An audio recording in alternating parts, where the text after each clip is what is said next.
Viral pernyataan Ketua Komisi Penyiaran Indonesia (KPI) Pusat, Agung Suppriyo membolehkan Saipul Jamil untuk tampil di layar kaca dengan kepentingan edukasi mendapat reaksi luas.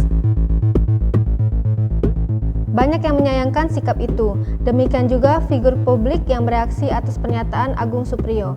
Salah seorangnya, komika Arie Kriting yang menanggapi dengan sinis. Arie Kriting dengan tegas tak sependapat bila Saipul Jamil tampil di TV meski untuk edukasi. Pada pernyataannya, komika 39 tahun ini kembali menyinggung soal kasus Saipul Jamil yang dipenjara akibat melakukan pelecehan seksual terhadap 2 orang anak di bawah umur. Namun dengan saran yang lebih sarkastis atas bolehnya Saipul Jamil tampil di layar kaca dengan syarat. Menurut Arie Kriting, masyarakat Indonesia masih kurang memahami status dan kehadiran dari pelecehan seksual anak di tengah masyarakat.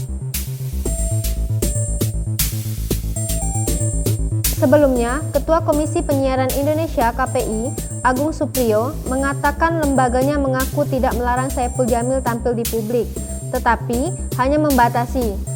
Saipul Jamil dapat tampil di publik pada konteks edukasi atau wawancara tentang kejahatan yang dia lakukan.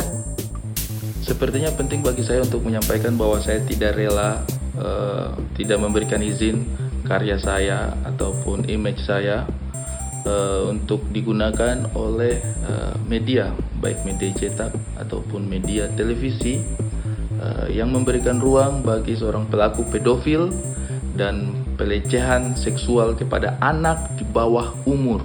Ya, saya tidak rela.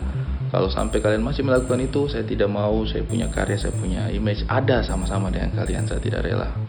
Ini adalah bentuk perlawanan saya kepada sosok pelaku pedofil yang diglorifikasi. Ya, nanti saja kalau kalian sudah tidak melakukan hal bodoh seperti itu, baru kita kerja sama lagi ya. Tidak apa-apa, insya Allah saya punya rezeki masih ada dari tempat lain. Ini adalah bentuk perlawanan saya terhadap glorifikasi bagi pelaku pelecehan seksual anak di bawah umur. Hormat.